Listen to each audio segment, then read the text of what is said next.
It is an enormous pleasure that I have to introduce you to Stephanie Berger, who is going to be a new resident of Flagstaff. She has her voter registration form right there in front of her. She's going tomorrow morning to get her driver's license. Her other domicile is in New York City and Washington, D.C. So we're honored that we're her other home. And she's done politics for a long time. She worked for Bill Clinton in the White House. She worked for Hillary Clinton when she was running for the Senate and the President, I believe, and has a distinguished career as a political consultant and fundraiser. So please welcome her warmly. She's our newest citizen.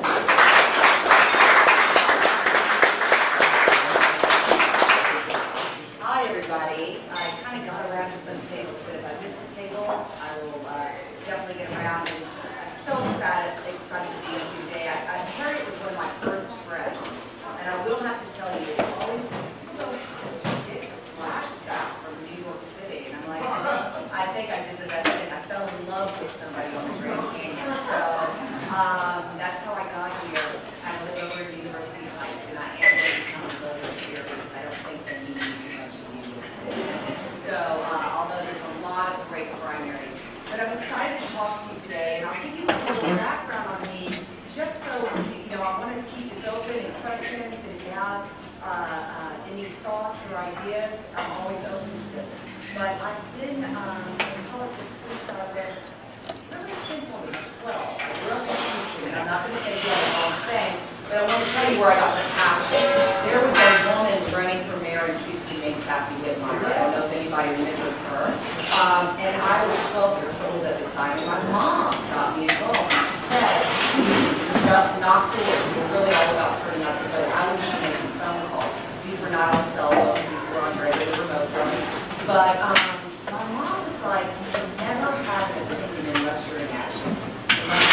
So I think I got into politics from her, example. And I love being on the race. I mean, I loved it. I loved knocking on doors and talking to people. We had a list of the issues, and I'd be there with my mom, and we would start talking about issues. And consequently, she won, not because of me and how many doors I knocked, but it was because of the turnout. And it was quite an interesting thing. And then my path just went on, and I had got into presidential politics. So my background really is national, and playing in kind of the battleground states. I consider Arizona a battleground state. This is a state, when you're running for president, that's very crucial, and it's really a matter of turnout. So I've worked in most of the states, and for my credentials here, I was a national fundraiser for Napolitano, running Napolitano in local races. So I did. She was one of the best bosses, so one of the best clients I ever had. She was very rational to work with, and I think that's what's so interesting. So I always work with governors, and right now I'm in a lot of governor's races in the different states. Not here in Arizona, while I think they're definitely great candidates, but I'm working a lot of those. And I like working with governors because they are not overpriced. Oftentimes they have to balance budgets and things like that. I also am doing this year, I'm focused on all the Democratic Attorney Generals across the country. I work for the association. And that's been really exciting to me because I feel like more so now than ever, I always feel like an Attorney General, we always call them aspiring governors because they move to that next place. A lot of times when women have that credential as AG, as a Napolitano, it's easier for them to move to the executive. So I'm passionate about it. It's the purest form of public service, I always think. Because they don't have to, we're not voting, they're our lawyer, and they're protecting us. And we've seen so much action in this current administration from the AGs and around the law. So it's been exciting to work for them, and I'm working in all the states and have a real chance. So just to give you that background, also work in Congress with a lot of incumbents. One of mine is Swallow. I go, you're on TV more than I think any of the commentators, but it's good for us. But he's on judiciary, and he's also on intelligence committee. And that's really interesting working in all of these different situations. I'm always raising the money, but I also have to know about polling, the message, all of these key components. And so the midterms are really, it's constantly changing. And right now, I was looking up before I came because Harry was something, we haven't talked about the midterms. And our relationship started from Fred Duvall, y'all. You know, Fred and I had worked in Washington together, and I worked on his race as well. But I was looking up and I was trying to see, where are we at in the midterms?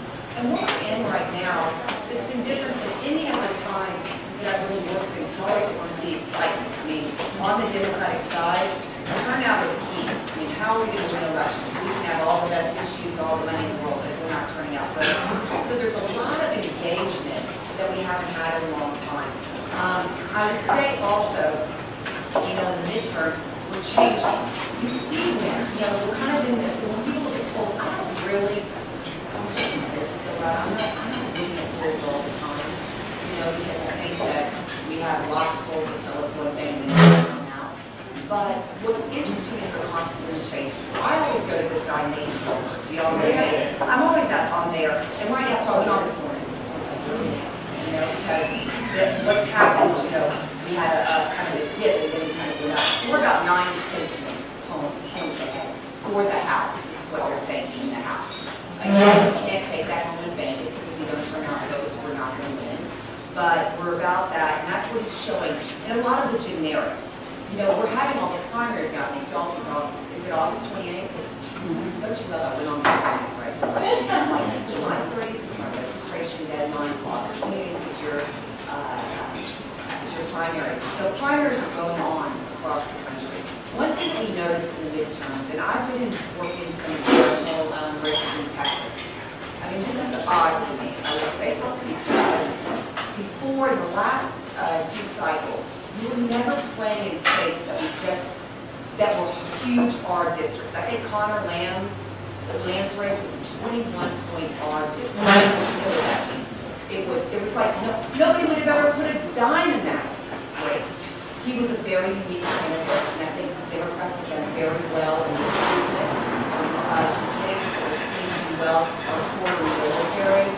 That's been a whole movement on the Democratic side. So I worked with a candidate in Texas, Joseph Coxer, that also had military background, and Gina Jones. These were 2 primaries, again, in red districts where I would never in the previous cycles ever looked in those because it would be like, that's throwing money away. There's no chance. Because they were acting like R9s or R11s. But since this last election, we're winning those districts. We're seeing that. You saw the Judge Jones. Now that was unusual, okay? That's a very hard race. My father's from that great state of Alabama and lives down there now. But that was a unique situation. We still saw so much energy and turnout. And I think that's what we've got to keep going. To be able to win these midterms. And the House is in play. I feel like I don't ever want to be optimistic. You know, because I think every time I get excited, I get doused, you know. But the House is in play. There's a lot of reasons for that. I think that what we're up against is we have a lot of retirements on their side. That's great for us because it opens up to seat. And open seats is so much easier to get than incumbents to outseat and challenge. That's been a positive thing. I also think the messaging across the country and the engagement, all these different new candidates we're seeing, I think that's been a great thing we've done that's been an advantage. Right now, American congressional schools, I found this very congressional candidates who will serve as a check on President Trump are up to 35%. This whole idea of a check on power is really resonating through all of these congressional races. And it's not necessarily that you have to be anti-Trump. I think you have to, this is something we'll talk about as we kind of go through this process. Can everybody hear me okay? Because I'm not really sure. What are you talking about? That would be very interesting.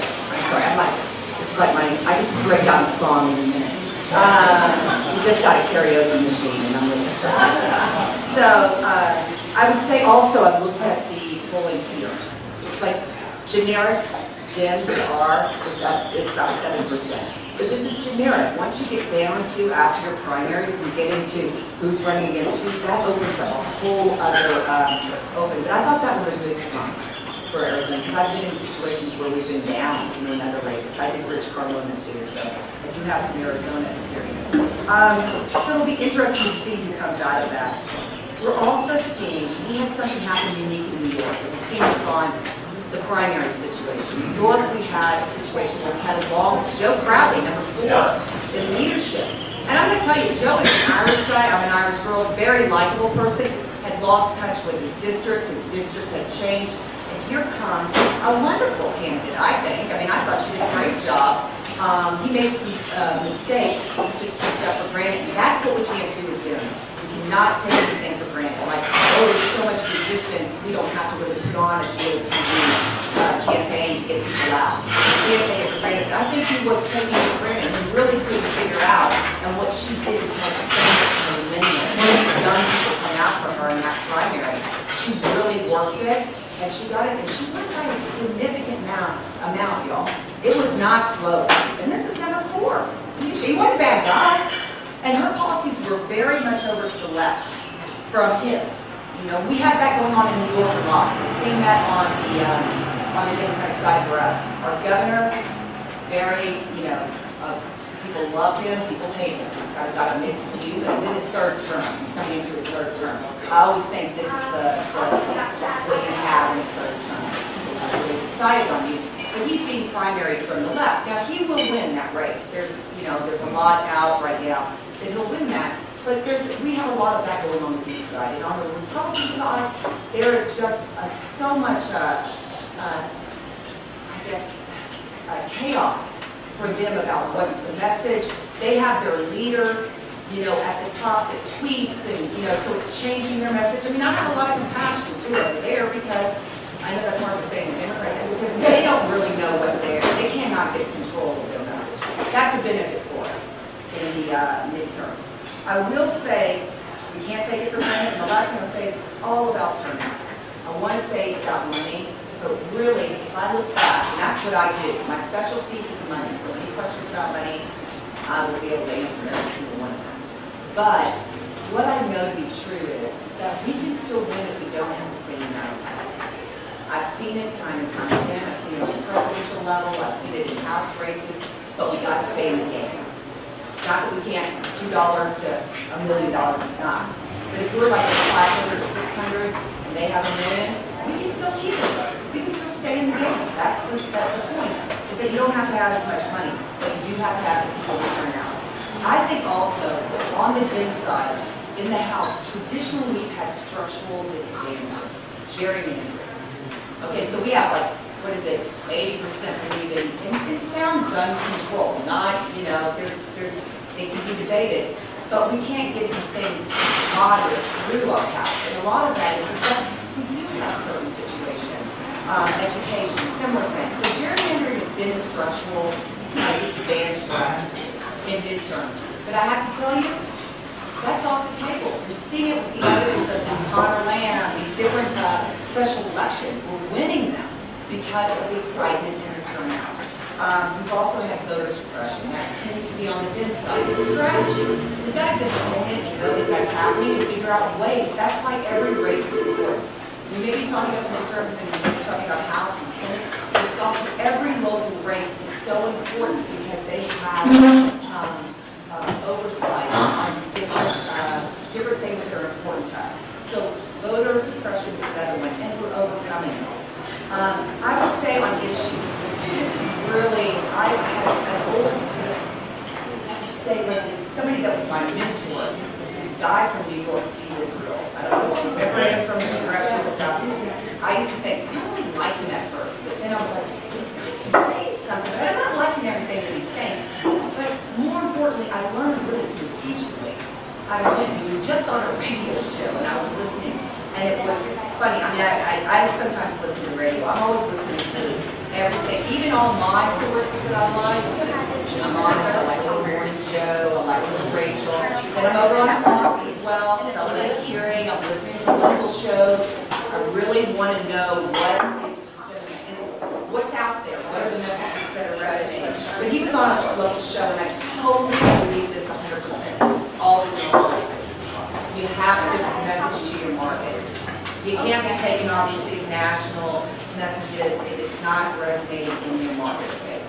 And I see us do that sometimes. I see us make that mistake. I saw us kind of going down that way in Texas, in one of the Texas primaries, and we had a couple of different key people on. We had the guy, Joe Tribby, who does all of the, he and I worked together, and he did the Jones race, the Doug Jones race. And he was like, I'm seeing it too. And I said, we're getting a little too national. We don't need to be talking about Trump all the time. We need to be talking about issues that are important to us. And so he got into a runoff. Now he won that runoff. But I'm saying, because he went back to being local. He had a gift of an opportunity to get back to being local. He got off the tracks. And we can't do that. We have to be talking on all these races locally. And that's why I think Connor Lamb was a great success for us, because as the Democratic Party, we stopped being so critical about your Big Tent. There are a lot of people in there. I can remember I worked for Joe Donnelly in Indiana. And I remember the Senate was like, we're not so excited, he's pro-life. I remember, well, he's huge Catholic. I'm Catholic, I was Catholic. I mean, I really related to him. He's in the United States Senate today in a very tough race. But there was room for him in our party. And when it came down to votes, while people may not agree with him here, he voted on some of the key issues that were so important to the Dems and important to the country. And so he went against. He said, I'm here 6 years. I can speak, I can go back to my community, and he's very good at constituent services. That's why I think he got the Senate seat, to be honest, and Lugar got primaried, and people like Lugar. So I think there's room for us, and I'm seeing that more and more. Now, the big issues are, on the Dem side, they just put this out, and this is what frustrates me about being a Democrat, to be honest. Sometimes I get these messages, or you get the message one sheet, and you're like, oh my God, there's no feeling in that, there's no passion in that. How's that to relate to us? So this one was, now this one was one of the better ones, I just want to say, because I was like, oh, a better deal for our democracy. That's kind of the theme, a better deal for our democracy. It was based on a better deal on against the tax cuts that were coming out with that. But really what they're talking about, what's resonating right now, is this culture of corruption. One of the things that we brought down into our races, into the races that are local, is this corporate culture of corruption. And the reason why, and this is so interesting to me, I really think about this because, listen, Trump became our president, whatever you think, he's our current president, but our only option to get him out, maybe it would be impeachment, maybe it would be whatever, really is voting. This is about turnout. We have an ability, a lever in this democracy to be able to make change of our politicians, and it's voting. So this is really interesting to me. I was kind of funny. It's like, obviously, what was his name? Why am I having a hard time remembering his name? So, Pruitt. I was like, why are we keeping people in so long? Like Tom Price, there was issues with Tom Price. He was out here. We're not talking about Tom Price all the time and they're being mentioned. This was just interesting. I think he was doing such things under, that we weren't all kind of seeing because of all the chaos that's going on, that he kept him in there. But that is one of the biggest things that Democrats can hold on. We're supposed to drain the swamp, but local brought the swamp. And a lot of local, I've seen this in a lot of my different races, and it's really resonating across the country. It's not about whether somebody's pro-gun or not gun. This one on corruption, it polls so well. I mean, up there, high levels of polling. And it's really about the way we feel about what's right and wrong. So this is working in every state. It's not working just in the red states. It's not subject to it.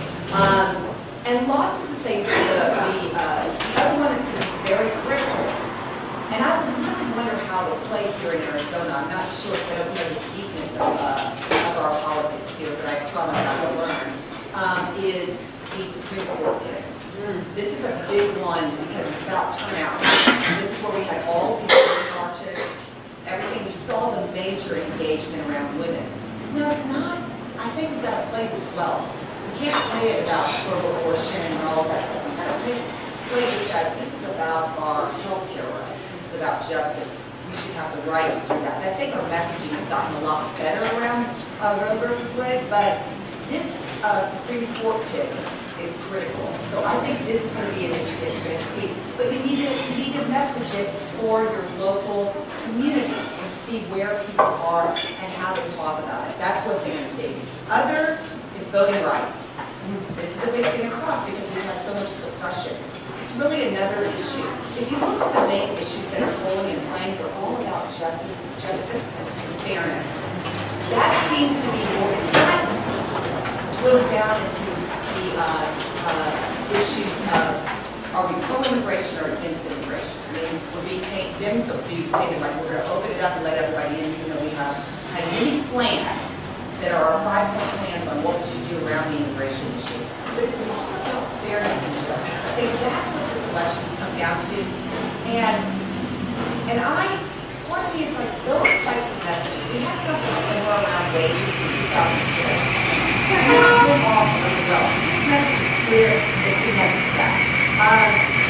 The things that we really have to do is take us. These are the things that we talk about is pass automatic voting, restore voter protections, gerrymandering. You're seeing this. That's one of the longest big things with the Attorney General, Eric Holder.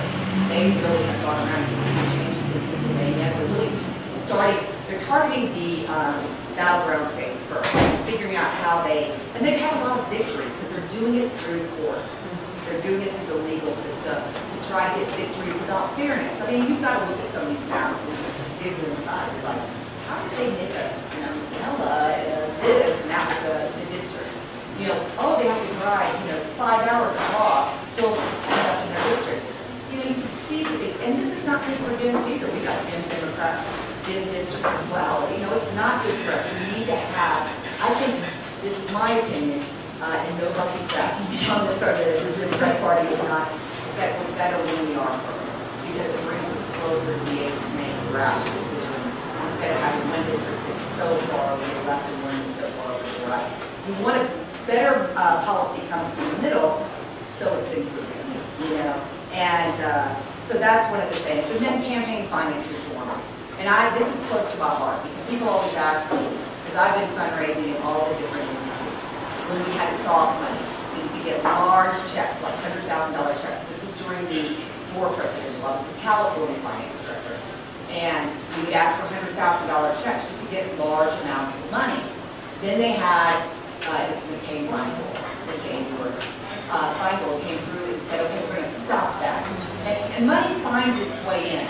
Citizens United is one of the most scary things, from any perspective because it really makes a corporation equal to an individual. So you have all these things that are occurring. You can always get around. But one of the biggest things I think we have to run on is campaign finance reform and getting this money out of there. Because if you look at most of our decisions, once people get elected, they are so lobbied by special interests. And I feel for them because they have to run. House, you have to run every 2 years. You never stop running. Aren't you sick of House members calling you for money? But they're calling you for money all the time because they have to run all the time. It's the system you set up. And I say as a fundraiser, I go on record all the time, I'm for publicly financed campaigns. Well, you don't have a job. I said, I raise money for nonprofits as well. I would have a job.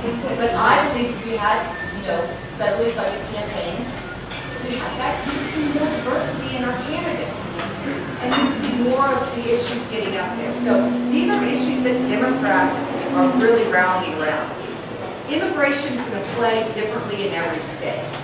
I will say nationally, the trend is this separating children from their parents did not go over well. Okay? Did not go over well with the Republican Party, did not go over well with voters. But I think immigration, being a border state, you're going to have a different set of issues than maybe, Wisconsin will have.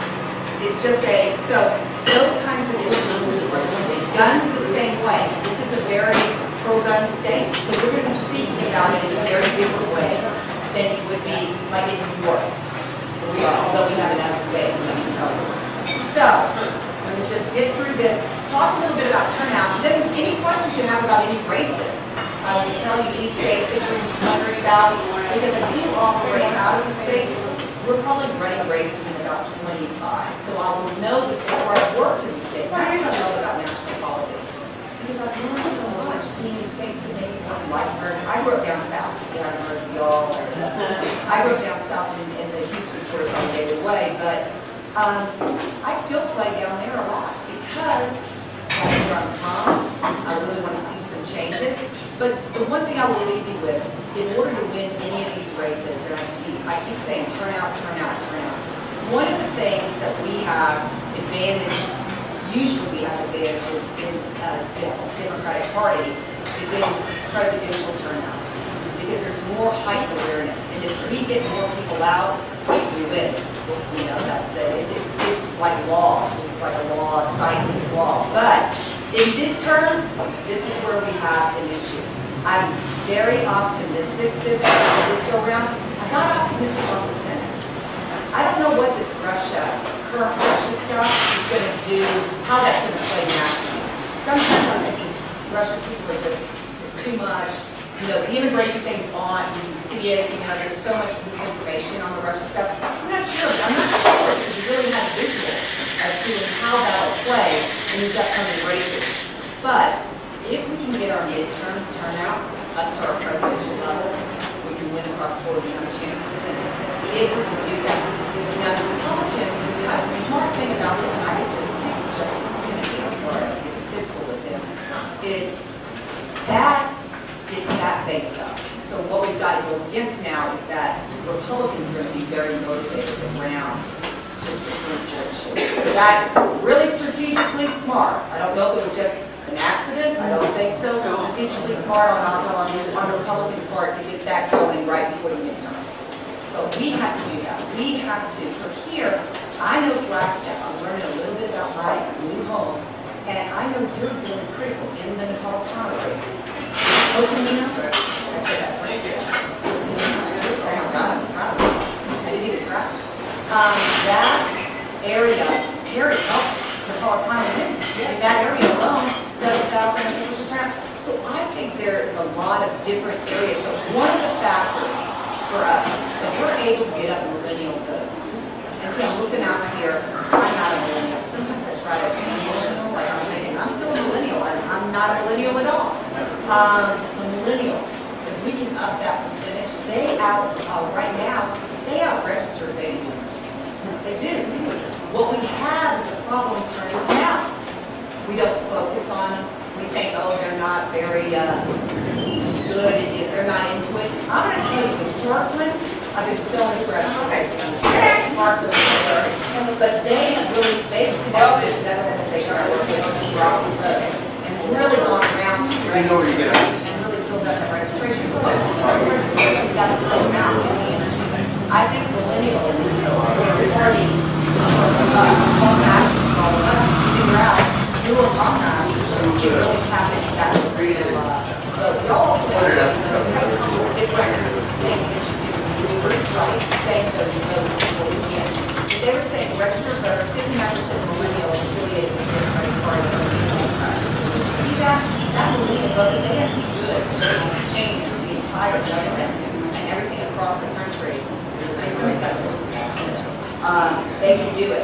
Then they say, in 2014, I just want to tell you, out of that, only, I would say 22% of millennials. So you see the difference, it's such a huge drop-off. I think we've got to solve that. One of the benefits is they're out at all the protests. I mean, are you amazed? They're like out there at every single protest that we've had along the way. You see a large group of millennials. So we've just got to transfer that into voting. I think that will have a big impact. I think it's all about knocking doors and being local and letting people see you. Those are the people that win. The candidates that do that, that's what that is in it's Joe Brown. So probably not getting back. She went around, she's knocking on doors, getting all people in, everybody's getting excited about her. Now some of her policies I think were so over here, we're going to abolish immigration. I was like, I don't know if that's what we make it through Congress. But, you know, you can say that, but I'm saying it motivated her base and she really wanted millennial vote. And the other way to do it is give money to them. I mean, that's how money is, as hard as it is to talk about, and that's what I do all day. You know, I'm calling people, I'm figuring out events, I'm having attorney generals come to New York. New York is considered an ATM. We have like ATMs around the country, and that's New York, that's California, that's Florida, believe it or not, that could be Texas, a lot of trial lawyers, Denver, Colorado could be. these are areas where, again, so, and then the artists have their ATMs, where they go. But we can do it, we can raise the money, you know, so that's sort of an overview of midterms. If there's any drilling down, or any questions you have about any races that are important, or ways, other ways to win, I'd love to hear this, sir. I want to make a statement. You said that the landlords.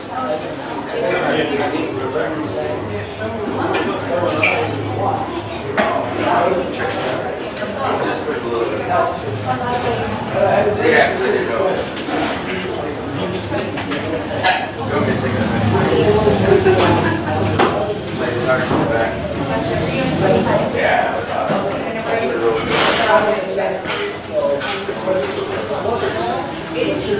Well, first of all, if y'all seen any kind of stuff on him, he's like the candidate of a lifetime.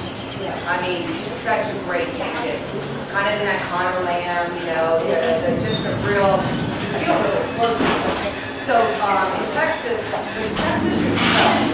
as a state, from a Senate perspective, this is where I'm saying our Senate outcome isn't as good, although it's still pretty positive. Turn out. He's raised he's raised more money than Texas. Dennis Love across the board. The thing about it is he's going to have to turn out, but he's done he's done nothing wrong. This guy has been point on to get better. If any Democrat is going to win a Senate seat, this guy is going to do it over Texas. So it's one to watch, but it's just the map is not in his favor. He's got to turn anything, and he needs to have great turnout. Now we're seeing it in Texas. I saw it in these two primaries that I was working on. Both these people, Texas Shaw, Gina Ortiz-Jones, lesbian, veteran from, I mean, so not typical Texas. Like if you looked at it, phenomenal. But it wasn't typical. She made it looks like she could possibly get that seat up, which is amazing. So you can see there's demographic changes. I also think what he did very well is he took, really, I think he believes it. This is the thing, he's like very authentic. That's the other thing. You need to pick people that are authentic. I mean, I know you all work for people that you're like, I don't know that person. I don't really like this person. Like, doesn't have that connection piece. He's so authentic, and when you had the separation, I think he felt it. You know, I think that he didn't like play it well. He just is that person. So he could be an upset for us, definitely. And he has all the money. He has all the infrastructure. He has all the backing. So he has everything. I'm just not sure Texas is up to him yet. Let me follow up because my area is sociology division. It's called Texas, in the religious world, I assume Texas is extremely important. And how does the Democrats break into that religious? I think what you're saying about being equality and justice, and you're seeing people now with the separation we saw as a Catholic, we saw the Catholic conference, you're seeing things like that. But what you're saying is what I'm not getting drilled down deep into the thing, is that this Supreme Court choice is going to bring people out that may not like Ted Cruz that much, but say they want to, you know, there's all of that kind of stuff that you've got to keep. There may be enough, you know, innovator things that keep doing their but there may be enough retirement. So this is like, especially in that Bible Belt from there, they are one voting. This group is voting on one issue. It's one issue. So they'll overlook so much other stuff that maybe we wouldn't as a group. The one issue is about that's the one area. Yes, that's the one. Look, this is a group that's overlooked everything from this president. I thought he was. He's our guy. You know, I stand. I think that with what is currently running into issues and usually at the end of the campaign, we're already running into duplication and overlap. I mean, these people are being paid by party money to come up and call and get volunteers.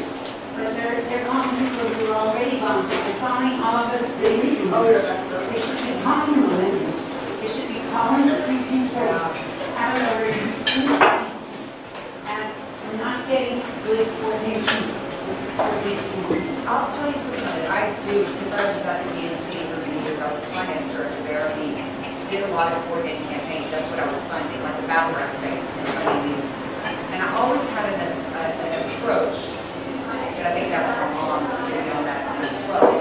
I always had an approach that you know better than I know. So when I went into these states, I would say, what do you think are the, and so it's hard. I mean, my suggestion is that is to find the allies within the coordinated that you feel, you know, a connection with. It's all about, you know, for me, it's all about relationships. And that's where I've had the most successful coordinated campaigns, like Pennsylvania, Wisconsin, places that have really flipped for us in the past have been about relationships that we have. And then you would believe these relationships go on and on, you know, for years. You can see them come up. Politics are always in.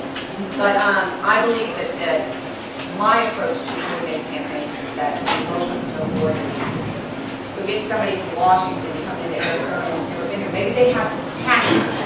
Let me be honest about that. Maybe they know how to do the internet or engage in some different new tactic, but they don't know the issues of the people. And that's something that you can't take away from the rest of us. So trying to figure out who your allies are, right? You get up there, you're the first screen holder, your family's screen holder, so you're trying to figure out who your allies are. So trying to figure out our team has the best people skills to kind of persuade somebody. You know, so there's always these kind of structures because that's what the Democratic Party does. Sometimes they send a bunch of people from Washington that may not have, that they come in and they don't have the skill set of how to connect with a local community, which is, you're going to be the one that's producing the vote, not them. So, yes, ma'am. The constant thing that we hear, particularly from people who don't work with the party a lot, they're Democrats and it's kind of been hanging back, is the Democrats have no message. What is your message going to be? Every one of us who's had to talk to people has had that same thing. I said all day Monday, talking to friends. Tell me, you've got no message. Why don't you talk about, what are you going to talk about? What's going to win the election? Well, if I knew that, I'd be rich. But from your perspective, what are the messages you talk about the things that you think are the big issue? And how do you say these things that convinces people, yes, we do have a message, here it is. So I will say this. Does anybody remember what Hillary's message was? Does anybody remember what Hillary's message was? Together, together. Stronger together. Do you know what Trump's was? We all say, making It's really interesting because I was looking at this today and I said, a better deal for our democracy. And I thought to myself, well, this is the first time. I had to find it. You know, the message didn't come to me. I had to go in there and kind of research and find it. The deal on messaging, I think what the group has to do is to come together and say, you don't need a 10-point plan. That's what Hillary had. She had every 10-point plan. She had everything figured out way before. It was all on her website. You could read about it. Nobody was reading it. I don't think you do that. I think as a group, you come on, you vote on your platform, and you get what message works, and then also is a complimentary message. You're not going to be able, people are saying that. I don't know what the Democrats' message is. Well, listen, Republicans have won without messages. So I have to say, there's two things we're up against. One, we have a divide in our party. Third way is another one is the Economic Democratic Institute. They're doing a conference this week trying to find out what is our economic message. Then you've got the Democratic Party. Then you've got the Bernie group. There's so many different divides on the Democratic side. You've got that going. And two, Trump is the loudest, I mean, that's the presidential bully pulpit, is the loudest with the tweets and it's masterful to change the topic. I mean, it's masterful. That's really hard for us to break through. But locally, if you come up with we're going to talk about these 3 issues. Only 3. We don't want to get 20 issues or 10 issues or anything. Just 3. Or maybe have an infrastructure of how you're going to talk about it. The things that are resonating are corruption and justice. So any message that you talk about, immigration message, nationally you're not going to get that because you have so many pulpits. Like they'll say DNC, but Bernie's not connected to the DNC that much. I mean, he promises with the Democrats.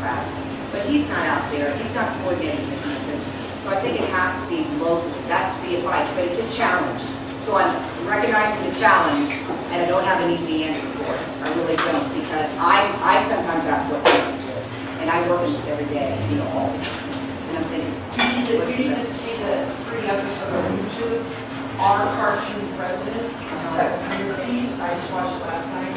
Scathing satire yeah. of this very topic. Yes, I'm gonna definitely, somebody else told me about that.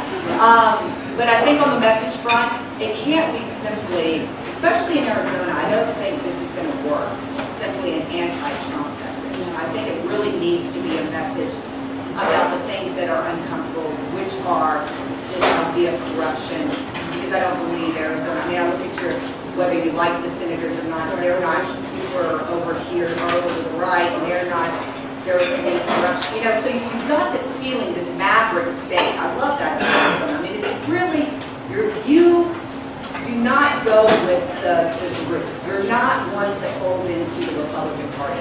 I was looking at who votes, who's voting with Republicans. Both your senators are down at the bottom of voting. Now, it's still in the 80%, but most of the Republican senators are voting in 95, 97. I think Flake and McCain are 82 and 83% voting. Still a significant amount, but what I'm saying is that your state is known as the Maverick state. That's why it's purple. And many people may say it's a red state. I do not believe that. I see it. You have so many people moving in. But I see it as purple, and that's a good thing. It's you, as is it Arizonians? Arizonians, somebody get that. Arizonians. You as Arizonians will have much more power when you're in than anyone else. Please. Let's see what we're doing here. Now, these are Californians, so that. I know I'm The messaging part, I would track back to an earlier comments that you made about understanding constituents locally. What matters, because that's what's going to energize any of us to go out and vote. It's what are the issues and totally people would like to stay up or raise health. It matters. And if you have a message that resonates with what matters, good candidate is passionate about that stuff.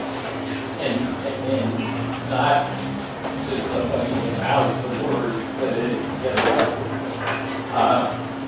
That's one thing. The other thing, it strikes me of someone on her man and the woman from your hometown. is I think a lot of people are tired of the politics and the partisanship in the sense that we elect people and nothing gets done. And we don't feel that we've gotten what we want. So some of those candidates have already said they're not so happy with the party leadership. And that was in the Senate. No, and I'm not. And so there is a message, I think, in that as well. That it's not business as usual. I think so, and I think that that's also a benefit of Trump being in, the reason why Trump really got into office is people were sick of the status quo of what's going on. We're still back at it, and we're saying, he had a message of corruption and changing Washington, and now that's our biggest message. I would say the Democratic Party's message is, it's not about a national message, we're local. It's about it's about Connor Lambs and this Alexandria who has no policies that are the same at all, those two, and they both won. It's about all of that in this party, and we've got to come up with a message that resonates and says that we're not going to look at the national party. It's the same way you feel about people coming into your state in the coordinated. It's about local rate. I'm very stuck on that because I see when we win, we're focused on local. Yes, sir. So I think you guys are exactly right about our feeling of being a maverick state. I spent a third of my political life in Massachusetts, a third in California, where I said, I'm a Democrat. And I got here and I said, yeah, I'm sort of a Democrat. Because that's what it is here. It's like, oh, I'm independent. And people identify themselves as, say, I'm a Democrat, but I'm really an independent Democrat. It's like Alexandria in New you are, say, yeah, there are Democrats and there are Democrats, right? That's really important here because we're not ideological in a party stand, right? We're not saying I'm a big D, I'm a big R. Even the big R's aren't saying I'm a big R, you know? They're kind of hiding in Morocco because even with Trump, you know, they're a little ashamed. But, so I'd love your list of what attitude, you know, fairness, justice, right, that people are feeling the fix is in. That's why you hear people say over and over and over again that rural Arizona, well, whatever, you love. But the fix is in. The fix is in the State House, the fix is in Washington, it's all money. And so they're saying, how do you I'm going to go for a candidate who says, I'm not in with the fix. You know, I like that message. The fix is in. Yeah, Bring that's that back. what people are saying. But one of the issues, and I don't know if it's a sleeper issue, and I don't know if it really matters with midterms, that's why I wanted to ask you, is electoral reform. Because, you know, the primaries here, you got to be a D or an R to vote the primary, unless you pull the ballot. You got to pull the ballot you want, right? You don't just get to vote in the primary without that extra step. So, people are talking a lot about that, about what happened in Maine and what happened in California. I think skipped over that. So I'm wondering how much that's an issue in your mind in terms of what's happening right here in the midterm. No, I think election reform is definitely one thing. It's a second tier issue. The offenses that are occurring to us, normally it would be a top tier because we wouldn't have a lot of stuff to work with up here. But I would say that you can put that in around justice. I mean, it's about being able to express your right as an independent to be able to vote whoever you want to vote for. That's what a democracy is about. So you can put it. The deal is I kind of had these, broad strokes where I was saying justice, equality, fairness, anti-corruption, because you can fit so many other issues like election reform under I would fit it under the justice piece because it's about being able to fairness. And fairness, I usually put under fairness, I'm always saying, the voter suppression stuff, that gets me in my core. That is something I get very emotional about. And I think it's because, I believe in this democracy, I'm passionate about it. So to me, when you're trying to suppress somebody, I'm like, let's fight fair. If you've got good ideas, that person may vote for you. The suppression piece always gets me, but that is another one. So you can find ways to fit these under, definitely. But I like the map state. One thing, Social Security, look around Arizona. That's what I say a local issue is. There's interesting issues where I would say locally, people feel different. There's now a national movement about Obamacare. There are resident pieces of Obamacare. I'm not sure how that plays here, but Medicare, things like that, I think it's really interesting, and I do look around, and I would say that would be an issue. And what I would do is on the millennials, is figuring out issues that speak to millennials. What speaks to millennials are justice and fairness. Okay, so that's going to be probably. Has there been anything done regarding the mystery database? What I mean by that is this. I've been in places in Arizona and go introduce a get out the vote gig, and you call Democrats. But you're calling Democrats, you're registered voting. And they generally will be nice about, yes, I voted, or quit calling. Okay. And I'm sure Republicans are experiencing the same thing. There's got to be some kind of database out there for people who are not getting what they call normally, that we can call. There is, let me tell you, these are strategies that the coordinated campaigns are always looking for. How do we identify, we miss a lot of people that are independent. If you're here, you've got to either vote R or D. Am I hearing that right? Yeah. Even if you're out proclaimed independent, you're doing, so see, it's very interesting because you're not capturing the full thing. Maybe 1 year somebody voted for a McCain, but this time around, they may want to vote for cinema. You don't, but you're under a different, you kind of come up on the voter things. I think that's really a coordinated problem, a coordinated, I would say, challenge that they've got to be able to figure out. A lot of doing this too, for us to be able to take people on and win, is to register new voters, is to really have an active campaign. You won't have until July 30th, so I'm sure you already have. But an active campaign to get new people so you can identify them. it has to be somebody also in the party that believes in that infrastructure. Creating that list too. Sometimes you have to create it and then you have ownership of it. But yes, that's what we're always trying to do. Figure out strategies to win. I mean, we're looking at ways that we can talk, because I agree, a lot of voters are missed. Yes, ma'am. This question's kind of I think you but what I've been hearing from and this is like dark cynicism, but they're like, why should I bother to vote with Russians? It's going to happen election. Yeah, no, I think you have to combat. Why bother? Well, I have to. The way to combat that is to go. Elections matter, and look what happened when we didn't vote. You're in the situation we're in now. There, you got to go back at them and say, we had the lowest voter turnout in the last presidential, y'all, and we only lost. I mean, you hear so many different things. We lost 3 states, 1%, 80,000 votes.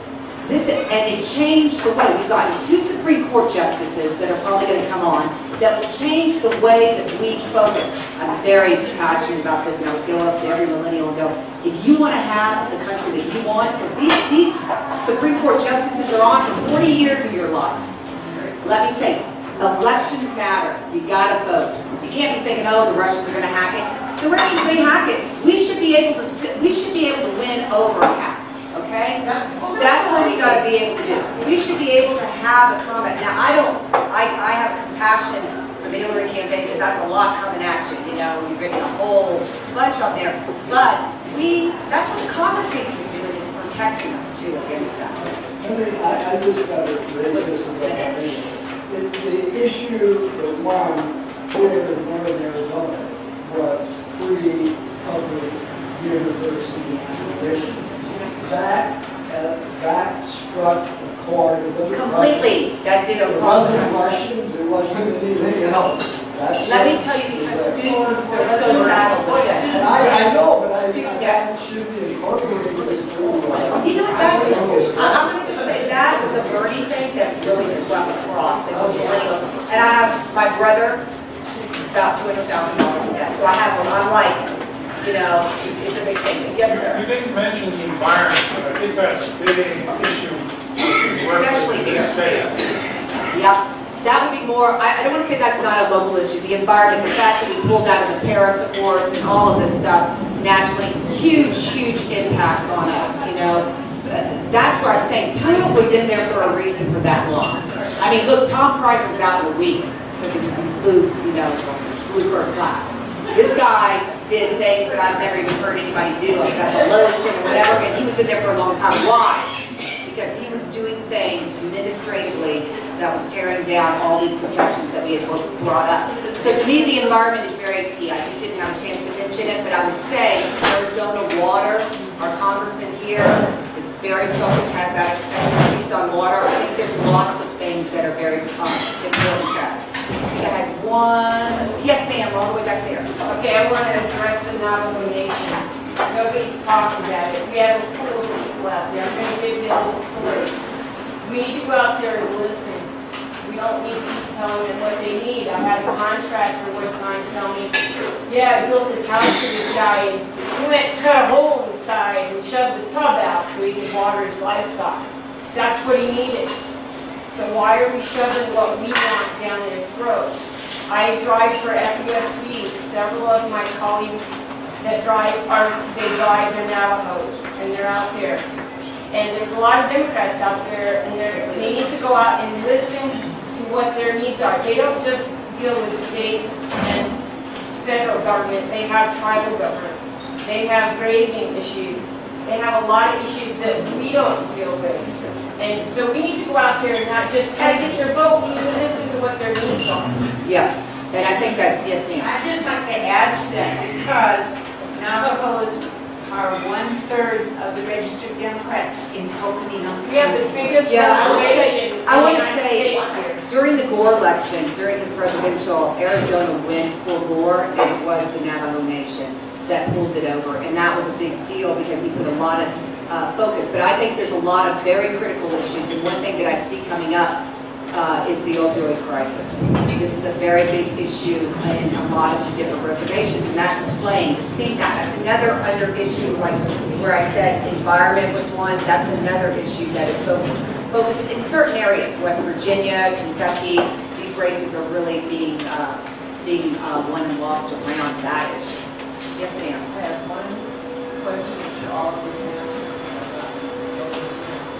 What about our students? Now, this is the thing, I was looking up, this is what I was trying to do before I came. Yes, they are, and I was looking, but they have to be, there's like a registration. Can you give us that?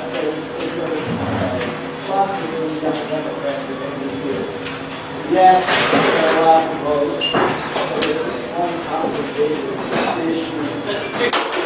Match supervisor's license. That's right. The voter, and this is not the real cause. So these students are up there, their driver's license is Tucson. So this is where I call a justice issue. It's like having a layer of, because it's smart. If you're a Republican, you're going, how do I suppress that millennial vote? I do something like that where the address has to be matched to the where they're living. And that, so somebody in Tucson that's up here at school can't vote up here, they have to go back down to Tucson. But you also have early voting, so I would be doing some other strategies around that. I don't want to be respectful. Yes, sir, I'll be back. I was wondering with your DC experience and DNC experience, if you'd be willing to comment on whether Hillary is considering a run in 2020 and or if she's raising money now. I haven't heard anything about that, and I'm not I work for a lot of campaigns, but I'm in New York, and no, I don't think she is at all. I mean, I'm not seeing any action there. It's really interesting because we're trying to figure out, well, who would be from our party? But I think that person is going to emerge, and it's going to be somebody that we are not talking about right now. You know, maybe a governor from a purple state. You know, we don't know. We don't know what it would be, but I think it's great to have a vibrant conversation across the party, and we can really go for that. Yeah, she's been very quiet, except on the Russia stuff. She's been more on Twitter since I've seen. But she's going to events and things like that, supporting others. She's really helping. In states that are developing. You know what I mean? Anything else? Any other questions? Thank you so much.